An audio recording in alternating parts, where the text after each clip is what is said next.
माँ बिना कैसा मायका, एक दर्द भरी कहानी। बच्चों की गर्मियों की छुट्टी लगे अभी 2 दिन ही हुए थे। सुबह सुबह पापा का कॉल आ गया। बोले बेटा कब आओगी। मैंने अनमने मन से बोल दिया पापा कुछ पक्का नहीं है, ऋषि टूर पर गए हैं, उनके आने के बाद ही देखती हूँ। पापा की आवाज़ रुआसी हो गई। बोले बेटा तुम्हारी माँ नहीं है तो क्या हुआ, तुम्हारा मायका तो है और मैं तो हूँ, ऋषि से बात करो और जल्दी आ जाओ। जी पापा के आगे कुछ बोल ही नहीं पाई। जब तक माँ थी उनसे रोज फोन पर ढेरों बातें करती थी। साल में एक बार गर्मी की छुट्टियों में मैं पूरे 10 दिन के लिए मायके जाती थी। वो सुख किसी जन्नत से कम नहीं होता था। बच्चों से ज्यादा मुझे गर्मियों की छुट्टी का इंतजार रहता था। पर जब से माँ गई मेरा मायके जाने का मन ही नहीं करता। ऐसा लगता जैसे मेरा मायका ही खत्म हो गया। एक सूनापन, एक खालीपन सा मेरी जिंदगी में भर गया था। पापा एकदम शांत स्वभाव के थे और कम बोलते थे, पर सबकी ज़रूरत का पूरा ध्यान रखते थे। ऐसा नहीं कि मैं पापा को प्यार नहीं करती थी, पर बचपन से मैं माँ से ज़्यादा करीब थी, या यूं कहूँ कि वे मेरे दिल के सबसे करीब थी।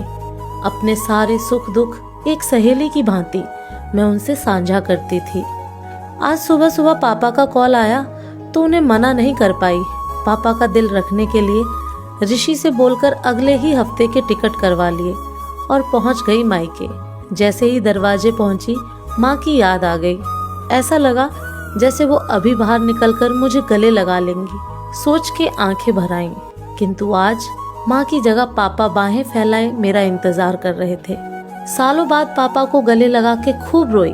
पापा ने अपने आंसू छुपाते हुए प्यार से मेरे सिर पर हाथ फेरा तो दिल थोड़ा हल्का हो गया। बहुत दिन बाद पापा को देखा, कमजोर लग रहे थे। वैसे तो भाई भाभी और पापा सभी मेरा बहुत ध्यान रख रहे थे। बच्चे तो अपने खेल और मस्ती में व्यस्त हो गए थे, पर ना जाने क्यों मेरी नजरें हर पल जैसे माँ को ही ढूंढती थीं। आज भी पापा पहले की तरह रोज खाने के बाद मेरी पसंदीदा मटका कुल्फी लाना नहीं भूलते थे। भाई भी बच्चों को कभी पार्क, कभी चिड़ियाघर तो कभी बाजार घुमाने ले जाता था। भाभी भी रोज मुझसे पूछकर ही मेरी पसंद का खाना बनाती। सब कुछ पहले की तरह ही था, बस माँ नहीं थी। इस बार मायके में मेरा दिल नहीं लग रहा था। माँ की कमी मुझे बहुत खल रही थी। ऋषि को कॉल करके मैंने 2 दिन बाद का टिकट करवा लिया। सबने मुझे रोकने की बहुत कोशिश की, पर मैं नहीं मानी। देखते ही देखते मेरे जाने का समय आ गया। आज शाम की ट्रेन से मेरी घर वापसी थी। मैंने सामान पैक करके रख लिया था, बस पापा का इंतजार कर रही थी। पापा ना जाने सुबह से बिना बताए कहाँ चले गए थे। उनका मोबाइल भी नहीं लग रहा था। मन घबरा रहा था। बिना बताए आखिर गए कहाँ। इधर मेरी ट्रेन का समय भी होता जा रहा था। समझ नहीं आ रहा था कि क्या करूं। तभी पापा का कॉल आया। बोले गुड़िया तुम लोग स्टेशन पहुंच जाओ, मैं सीधे वहीं पहुंच रहा हूं। हम लोग स्टेशन पहुंच गए। ट्रेन सही समय पर थी। पापा स्टेशन पर हमारा इंतजार कर रहे थे। उनके हाथ में एक बॉक्स था। उन्होंने मुझे देते हुए गले लगाया और बोले इसे ही लेने गया था, इसलिए देर हो गई, संभाल के रखो। मैंने आश्चर्यचकित होते हुए पूछा इसमें क्या है। पापा की आंखें भर आईं। अपने आंसू पोंछते हुए बोले तुम्हारी माँ का प्यार। कुछ समझती तभी ट्रेन आ गई। हमें ट्रेन में बैठा के पापा और भाई ने विदा कर दिया। मेरी नजरों से ओझल होने तक पापा वहीं खड़े हाथ हिलाते रहे। मैं भी एकटक न जाने कब तक बाहर खिड़की से उन लोगों को निहारती रही। तभी बेटे ने आवाज दी और मेरे हाथों में एक चिट्ठी थमाते हुए कहा मम्मी नाना जी ने यह आपके लिए दिया है। मैंने तुरंत चिट्ठी खोली।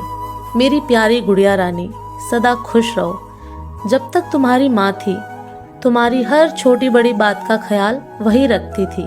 मैं जानता हूँ कि मैं तुम्हारी माँ की जगह तो नहीं ले सकता, पर उनकी कमी की पूर्ति करने की कोशिश तो कर सकता हूँ।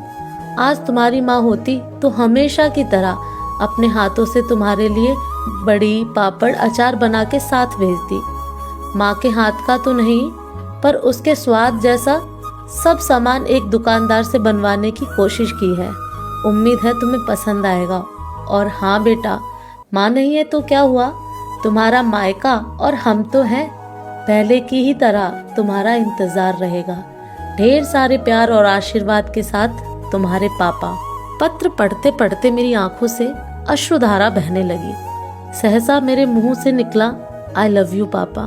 बात छोटी सी थी पर उसमें अथाह प्यार समाहित था। ये सिर्फ मैं ही महसूस कर सकती थी। मायके से घर आए 1 महीना बीत गया था। अब पापा से रोज एक बार कॉल करके मम्मी की तरह घंटों बातें करती हूँ। उम्मीद है आपको ये कहानी पसंद आई होगी।